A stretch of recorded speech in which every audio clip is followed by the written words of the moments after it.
third party simanyi nakyo kitegeeza. Oluvannyuma lw'okulaga abagoba b'ebidduka nga beemulugunya ku nsimbi ze basula nga mu zino mwe muli omusolo gw'enjawulo omuli ogwa KCC third party n'ogw'ekitongole ekiwooza emisolo ekya Uganda Revenue Authority mu bufunze by'ara Bukedde TV etuukiridde ebitongole bya gavumenti ebyenjawulo ebivunaanyizibwa kugereka n'okusolooza emisolo ku bidduka okulungamya. Amyuka omwogezi wa KCC Robert Kalumba ategeeza nti ssente ezisoloozebwa ku mmotoka okuli special ne taxi obuyinza obwo buli mu tteeka erya Commercial Capital City Road User Act.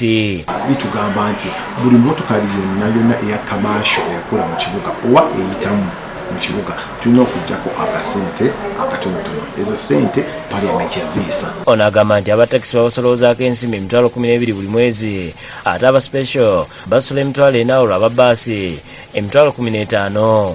Gye bujjako eyo maaso abalumbi nabo tujja kulaba tubajjako akasente n'ababoodabooda. Agambye nti ensimbi zino ze zimu ku ze bakozesa okuddukanya emirimu Kampala naddala egisinga obungi. Kalumba agamba nti ensimbi zino za buwaze era nga bw'ogaana okuziwa okumala emyezi 3 etteeka libalagira okukwata ekidduka ekyo. Tukiteeka mu yaadi mpaka w'osasula. Ne bw'ebeera mu yaadi buli kanako olina omanyi nti waliyo kafi kakaaga.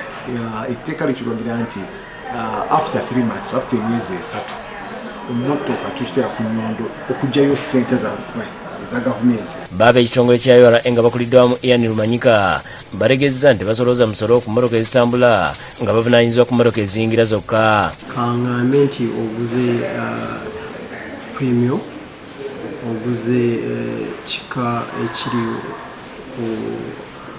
ku mulembe above omwaka nga 2025 omusolo gw'osasula tegufaanana n'oyo eyaguze premium ya 9.9.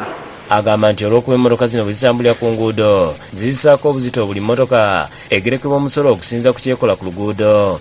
Kankuweeko ekyokulabirako emmotoka bw'ebanga egenda kukola taxi tesobola sasula ssente zezimu nga emmotoka egenda kukola eya kabuyonjo bagiyita kabuyonjo emmotoka gy'ogenda ovuga ng'omuntu. Ensonga lwaki tuzisaba omusolo lwakuba ziba ziteeka obuzito ku nguudo zetukozesezza okuva ku musolo gwa ssente z'eggwanga. Agambye nti ekigendererwa kyabwe si kugoba bantu ku bizinensi wabula baagala bakulaakulanye eggwanga nga bakusomesa abantu emigaso egy'okuwa emisolo. Gwe musolo gutuyamba okufuna eddagala mu ddwaliro ng'omusolo ogusasula abasomesa so kintu kikulu nnyo ffenna tusasuleko akatono ke tusobola.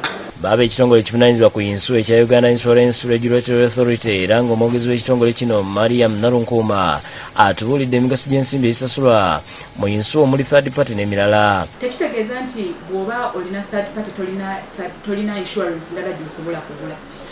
Waliyo gye bayita comprehensive insurance. Comprehensive ejja kuyamba singa motoka yo banaaba bagibbye singa banaaba bagibbyeko obutaala singa windscreen eneba eyatise singa emmotoka eneekwata omuliro. Nalunkuuma agambye nti bo nga bavunaanyizibwa ku yinsuwa bafuna okwemulugunya okuva ku bantu tebategeera misolo. Naye obuzibu bwe tusinze okusanga nti ate abantu abasasula moto third party kangeze abavuga ebidduka bino ba driver emmotoka zaabwe bwe zikoona bwe zifuna bwe zoonooneka nga zitomedde ate badduka mu insurance companies balabe nga basasula. Alungamiza nti third party eyamba abo bokka babeera bafunye obuvune ng'akabenje kaguddewo naye nga tebasasula mmotoka eyonoonedwa mu kabenje.